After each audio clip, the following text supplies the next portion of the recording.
종로 구민 여러분 안녕하십니까? 정책 포커스의 최아리입니다. 종로구에는 총 17곳의 동주민센터가 있는데요. 각 동주민센터는 주민들과 더욱 가까이 접할 수 있어 빠르게 불편사항을 해결하고 또 동네를 빛내기 위한 세부적인 사업도 진행하고 있습니다. 그래서 이번 달에는 종로 일사가동의 김진희 주민생활지원팀장님을 모시고 자세한 얘기 나눠보도록 하겠습니다. 네, 팀장님 안녕하세요. 네, 안녕하세요. 네, 오늘 팀장님께서 종로 일사가동의 대표로 나오게 되셨어요. 좀 많이 떨리시나요? 네, 방송이 처음이라 좀 떨리네요. 그렇군요. 그동안 저희 정책 포커스에서는 구청에서 진행하는 사업만 소개를 했는데요. 오늘은 처음으로 군의 17곳의 동 중에 종로 일사가동을 첫 타자로 소개를 하려고 합니다.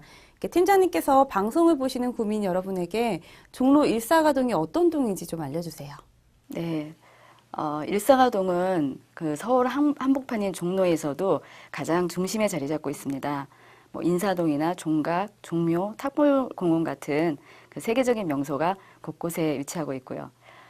그런데 한편으로는 도심 속에 과연 이런 곳이 있을까 싶은 저소득 밀집 지역도 있습니다. 흔히들 이제 쪽방촌이라고 얘기를 하는데요. 여기를 들어가 보면 방 한 개의 크기가 한 평도 채 안 돼서요. 한 사람이 들어와서 누우면 꽉 차는 이런 방인데요. 여기에만 한 700여 분의 저소득 주민들이 살고 계십니다. 이렇게 한쪽에는 굉장히 유명한 명소가 있는가 하면은 또 다른 한편에는 저소득 밀집 지역이 위치해 있어서 꽤 많은 격차가 벌어지는 것 같아요. 또 이런 격차가 있는지도 모르게 모든 주민들을 아우를 수 있도록 다채로운 사업을 실시한다고 들었는데요. 7월 때부터 기초생활보장제도가 맞춤형 급여제도로 변경이 되었습니다. 이게 어떻게 진행이 되는 사업이죠? 기존의 이제 기초생활보장제도에서는 대상자로 선정이 되고 나면 뭐 생계나 주거, 의료, 교육 등의 급여를 다 받을 수가 있는데요.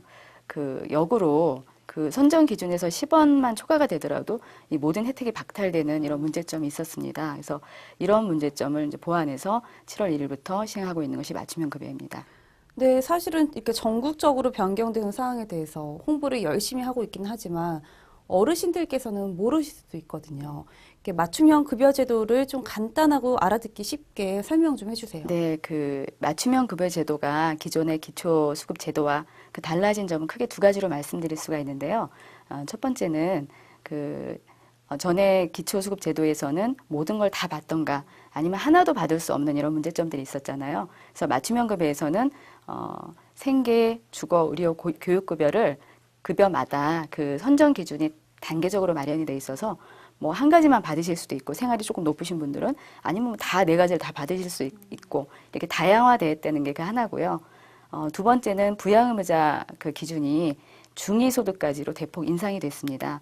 그래서 여기서 중위소득이라고 하는 거는 전 국민의 소득을 1부터 10까지 나열했을 때 딱 중간이 되는 소득이거든요. 그러니까 굉장히 높다고 볼 수가 있죠. 그래서 이런 맞춤형 급여의 시행으로 그동안 혜택을 보지 못했던 복지 사각지대나 틈새 계층에 있던 분들이 좀 많이 지원을 받을 수 있을 거라고 생각됩니다. 이렇게 새로운 맞춤형 급여 제도로 더 많은 분들이 혜택을 받으셨으면 좋겠네요.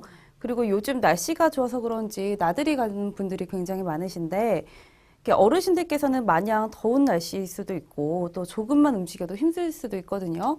그래서 이런 분들을 위해서 주말에 외식 나들이 사업을 하고 계신다고요. 네, 그 일사동에는 음식점들이 굉장히 많은데요. 이제 거기 사장님들 중에서 이제 어떤 분은 부모님 일찍 돌아가셔서 이제 좀 뒤늦게 많이 그리워하시는 분도 계시고 또 어떤 분들은 이제 내가 이 동네에서 팔아줘서 이렇게 먹고 사는데 동네를 위해서 뭔가 좀 어르신들한테 식사라도 좀 대접하고 막 이러고 싶다라는 분도 계셨거든요. 그래서 이런 의견들이 이제 모여져서 한 7군데 음식점에서 이제 매주 토요일 날 돌아가면서 어르신들 한 20분 정도 계속 음식 대접을 하고 있습니다. 이게 굉장히 뜻깊은 사업인 것 같은데, 근데 매주 토요일마다 어르신들이 어떤 음식점에서 식사를 하는 건지 이렇게 따로 신청을 해야 되는 건가요? 네, 이제 이 사업은 2013년 2월부터 시작이 됐는데요. 처음에 할 때는 이제 모르시니까 전체 이제 대상 어르신들한테 우편으로 안내도 한번 하고요. 전화를 드려서 이제 이런 사업이 있습니다. 이런 음식점에서 이런 사업을 합니다. 그래서 신청하시는 분들은 전화 주시면 됩니다라고 안내를 했고요. 이렇게 진행을 좀 하다 보니까 250에서 300분 정도 꾸준하게 참여를 하고 계시거든요. 그래서 그분들 대상으로 저희가 매주 일단 전화를 이렇게 돌아가면서 드려가지고 오늘 이 음식점에서 이런 메뉴를 대접하는데 오시겠어요? 하면 난 다음에 뭐 할 때 넣어줘 이렇게 하시는 분도 있고 아니면 또 저희가 전화 안 드려도 찾아와서 이번에 나 좀 넣어주지 하면 또 넣어드리기도 하고요. 처음에는 이제 조금 낯설어 하시던 분들도 지금은 이제 뭐 친구분 뭐 아니면 부부끼리 이렇게 오셔가지고 막 얘기하시면서 맛있게 식사를 하시기도 하고요.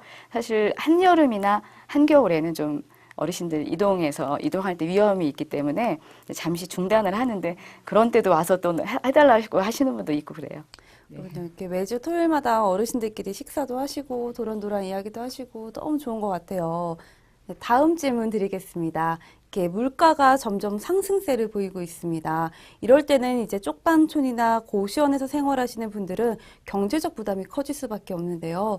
그런 분들을 위해서 금전적 부담을 덜어드리는 소망통장 사업을 실시한다고 들었는데 이건 어떤 사업이죠? 네, 이제 고시원이나 쪽방에 거주하시는 분들은 여기가 보증금이 없는 곳이에요. 그리고 뭐 한 25만 원에서 많게는 30만 원까지 월세를 내셔야 되는 분들이기 때문에 최저 생계비 받아서 사실은 방세 내고 나면 나머지가 없거든요. 그러니까 뭔가를 하고 싶고 목돈을 모으고 싶어도 이제 모을 수 있는 기회가 원천적으로 차단되어 있는 분들이고요. 근데 이분들하고 만나서 얘기를 나누다 보면 이제 조금 돈이 있다면 내가 임대주택 같은 데 얻어서 나가서 살고 싶다라고 하는 분들도 많고, 그다음에 이분들이 주로 참 잘 못 드시고 하기 때문에 영양적으로 좀 잘 못 드시고, 또 이제 질병들이 많으세요. 그러다 보니까 젊어서부터 이들이 굉장히 다 망가져 계셔요. 그래서 또 소원이 내가 좀 틀니나 임플란트 같은 거 해서 한번 제대로 한번 음식 한번 먹어보고 싶다라는 분도 많으시거든요. 그래서 이분들이 좀 갖고 있는 이런 소원들을 좀 들어줄 수 있는 방법이 없을까 해서 생각한 것이 이런 적금 통장 사업입니다. 네, 그럼 이렇게 지금 현재 사업이 구체적으로 어떻게 진행이 되는 건지 또 참여를 직접 하시고 계신 분들의 현황이 어떤지 궁금합니다. 네. 지금 현재 이제 후원해주고 계신 곳이 4군데인데요. 이제 2군데는 상가 번영회고요. 한 군데는 저희 동하고 이제 결연돼 있는 141동 결연돼 있는 이마산업, 그리고 이제 순수 후원 단체인 우성회라고 이제 이런 4군데서 각 2분씩 해서 총 8분을 후원을 해주고 계시고요. 1인당 20만 원씩 2년 정도 적금을 들어드리고 있습니다. 그래서 이 사업도 2013년 3월에 시작돼서 지금 4월에 그 적금 만기자가 3분이 나와서요. 각 500만 원씩 받으셨고요. 올 9월에 또 2분 만기 되시는 분이 계셔서 그분들도 이제 500만 원을 받게 됩니다. 그럼 마지막으로 이 소망 통장 사업에 이렇게 참여를 할 수 있는 대상자의 선정 기준이 있다면 알려주세요. 네, 이제 우선적으로는 주거 취약계층을 대상으로 하고 있는데요. 이제 쪽방이나 고시원처럼 이렇게 보증금 없이 좀 그 어려운 여건에 살고 계셔서 좀 이런 걸 모아서 좀 집이나 이런 거 좀 구하실 수 있도록 해드리기 위해서 주거 취약계층을 일단 대상으로 하고 있고요. 그리고 이 후원금을 그냥 단순히 받으시기만 하는 게 아니라 이 후원금 받으시는 대상자는 주 2회에 지역을 위해서 봉사를 하시는 걸 조건으로 하고 있기 때문에 뭐 정상적인 뭐 근로 활동을 못 하시지만 가벼운 봉사 활동 정도는 하실 수 있는 분, 그리고 기본적으로 뭐 빠지거나 그러시면 안 되기 때문에 기본적인 성실함을 갖춘 분을 대상으로 하고 있고요. 일단은 저희가 대상자 신청을 받아서 선정을 할 때는 가장 중요하게 보는 것이 이 돈을 가지고 뭘 하겠다는 목표가 절실하신 분, 그리고 주변의 평판이나 이제 저희가 면담을 했을 때 기본적으로 성실함이 느껴지시는 분, 또 저희가 매번 보잖아요. 그러면 막 술을 많이 드시고 하시는 분은 조금 이제 참여하기가 어렵고요. 대신 저희가 술을 과하게 드신 분 중에도 실제적으로 이걸 참여하시기 위해서 변화된 모습을 보여주신 분이 있어요. 일정 기간 단주를 하고 좀 변화된 모습을 보여주시는 분 같은 경우는 저희가 현재 참여를 시켜드리고 있습니다. 네, 이렇게 또 소외계층 하면 어르신들을 빼놓을 수가 없죠. 이렇게 외롭게 홀로 거주하다 보면은 참 그 고독함을 많이 느낄 것 같은데 이런 분들을 위해서 또 일일이 생신을 챙겨드리고 있다고요. 네, 저희 동에 이제 70세 이상 수급자 어르신이 한 150여 분 되세요. 그래서 이분들 실제 생신이 언제인지 파악을 해놔서 이제 그 생신날 저희가 직원들이 떡 케이크 갖고 가서 촛불도 켜드리고 같이 노래도 불러드리고 합니다. 그래서 이 이제 떡 케이크는 저희 관내 그 나눔 후원회라는 단체에서 이제 전액 이제 후원을 해주고 계시고요. 또 그 떡 케이크 그 만들어주신 떡카페에서도 30% 할인된 가격에 좋은 취지를 알고 이렇게 할인된 가격에 제공을 해주고 계십니다. 실제로 보면은 어르신들이 생신날에도 미역국조차 잘 안 끓여 드세요. 그리고 또 어쩌다 보면은 생신 기억 못 하시는 분도 허다하세요. 그래서 전화 드리면 그때서야 오늘이 내 생일이었어? 이렇게 하시는 분도 있고요.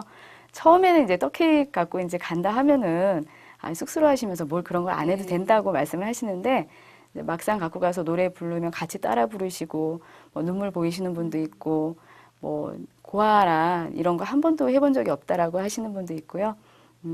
그리고 또 기억나시는 분은 이제 할머니신데 이제 여러분들한테 축하를 받고 싶은 거예요. 그래서 경로당으로 오라고 말씀을 하시더라고요. 그래서 갔더니 빨간 투피스에 이제 위정원에서 머리까지 하시고 기다리고 계시더라고요. 그래서 그 회원 여러분들한테 같이 뭐 박수 받고 축하받고 하시면서 너무너무 좋아하시는 걸 보고 이제 직원들도 정말 행복해지는 순간이었어요. 네, 말씀해주신 정말 이런 모든 사업들이 마음이 따뜻해지는 것 같은데요. 네, 앞으로도 이런 다채로운 사업을 진행해 주시길 바랍니다. 마지막으로 팀장님께서 구민 여러분들께 전하고 싶은 말이 있다면 한 말씀 부탁드릴게요. 지금 이제 일상아동에서 진행하고 있는 앞서 말씀드렸던 이런 사업들은 전부 다 민간 후원으로 하고 있는 겁니다. 이제 공적인 어떤 제도로 드릴 수 있는 것도 수준이 많이 높아지긴 했지만 아직까지 이렇게 주민들한테 밀착해서 섬세하게 챙겨드리는 것까지를 할 수는 없거든요. 이제 그래서 구민 여러분들한테 말씀드립니다. 평소 이제 나눔에 대해서 생각은 하셨지만 선뜻 실천을 못하고 계셨던 분들 그리고 우리 부모님 같은 어르신들한테 따뜻한 밥상 한번 차려드리고 싶다는 분들은 주저하지 마시고 동주민센터로 연락 주시기 바랍니다. 네, 지금까지 김진희 팀장님과 함께 얘기 나눠봤습니다. 오늘 도움 말씀 주신 팀장님 정말 고맙습니다. 네, 감사합니다. 보이는 면은 굉장히 화려하고 멋있지만 그 내면에 있는 소외계층 주민들의 고단한 삶도 엿볼 수가 있었는데요. 앞으로 모두가 행복하고 살기 좋은 동을 만들기 위해 종로 1사가동에서 지속적인 노력을 아끼지 말아주시길 바랍니다. 저는 다음 이 시간 더욱더 알찬 구정 소식을 갖고 여러분을 찾아뵙겠습니다. 고맙습니다.